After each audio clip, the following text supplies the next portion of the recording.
안녕하세요. 오늘은 백분토론 1012회 냉장고 영화 시신 사건 해법은에 대한 리뷰를 진행해 보겠습니다.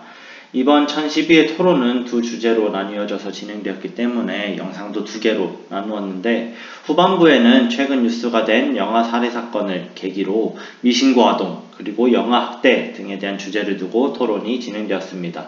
토론은 법률을 연구하는 법학자분과 법정에서 법을 직접 실행하고 경험하는 변호사분이 나와서 각자의 전문성을 바탕으로 토론에 임해주신 것 같습니다. 먼저 선수호 패널입니다. 선수호 패널은 법무법인 지역의 대표 변호사로 책과 불나방이라는 출판사의 대표도 겸임하고 있고, 다양한 기업과 기관의 고문 변호사로 활동하는 나름 인지도 있는 변호사라고 할 수 있습니다. 그래서 정치에도 관심이 많고 여러 정치 평론도 하고 있지만 정치인은 되지 않겠다고 공언한 분입니다.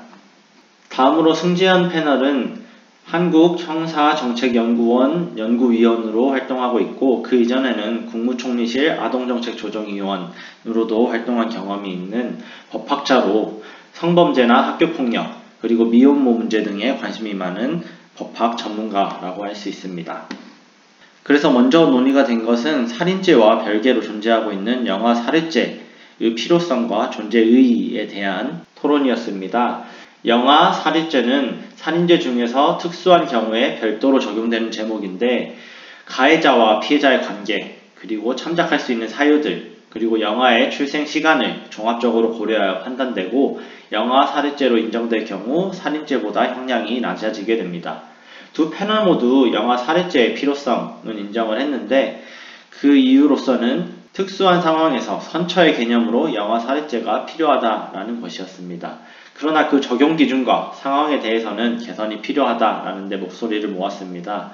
손수호 패널은 50년대에 이 영아 살해죄 법이 제정되었다고 얘기를 하면서 그간 변화한 한국 사회의 문화와 상황을 고려해 개선할 필요가 있다라고 주장을 했습니다. 승재현 패널 역시 더 구체적으로 영아 살해죄로 고려되는 시기에 해당하는 분만 중과 분만 직후라는 개념을 심리적이 아닌 물리적으로 한정해야만 한다고 강하게 주장을 했습니다.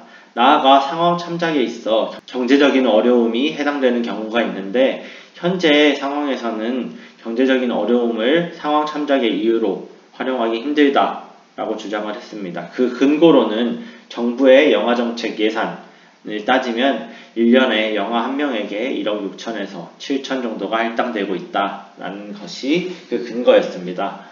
이런 입장에서 두 패널 모두 이번 영아 살해 사건을 살인죄로 판단한 것에 대해서는 찬성을 했고, 두 패널들의 주장에 저도 공감을 합니다. 특수한 상황을 고려하기 위한 세부적인 조항들은 필요하지만 그것이 너무 확대되는 것에 대해서는 보수적으로 접근할 필요가 있어 보입니다.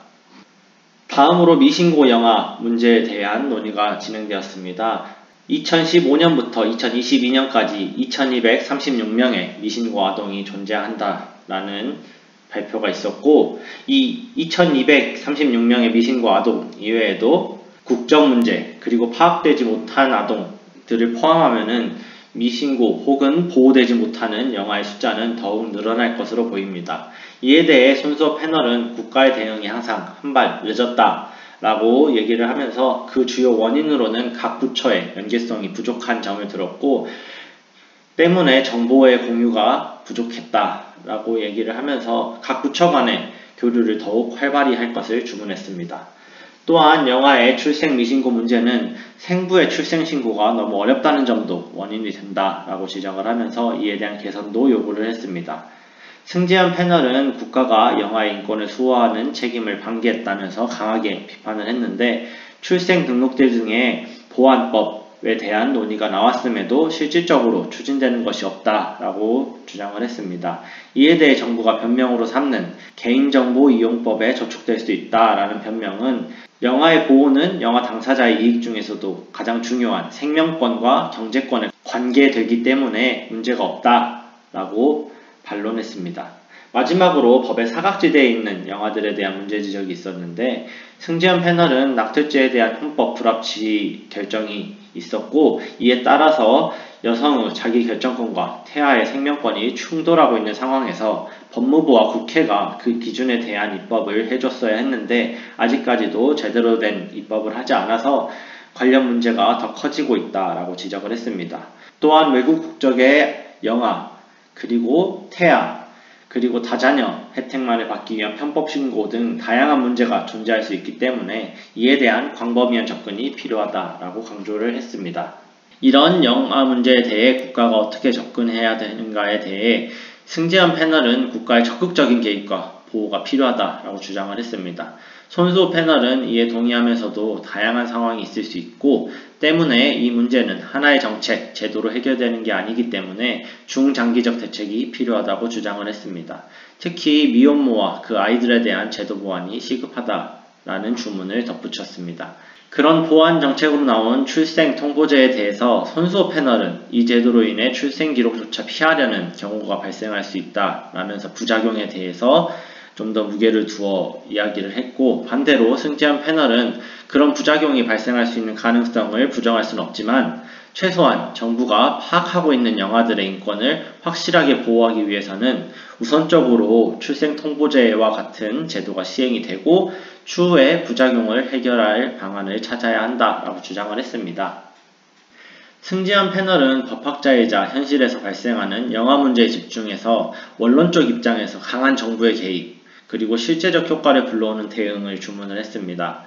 반대로 손수호 패널은 다양한 사례들을 직접 접하는 변호사 입장에서 발생할 수 있는 다양한 나비 효과들에 더 무게를 두는 모습을 보였습니다. 그러나 두 패널의 지향점이 같았고 때문에 정도와 속도의 차이가 있을지언정 두 패널이 영아 문제에 대해 큰 방향에서 일치하면서 서로의 부족한 부분을 보완해주는 토론이었다라는 생각이 들었습니다. 개인적으로 이런 토론이야말로 서로를 이해하며 합의를 이끌어낼 수 있는 좋은 토론이라고 생각하며 앞으로도 이런 토론이 많이 나오기를 희망하면서 오늘 영상을 마치도록 하겠습니다.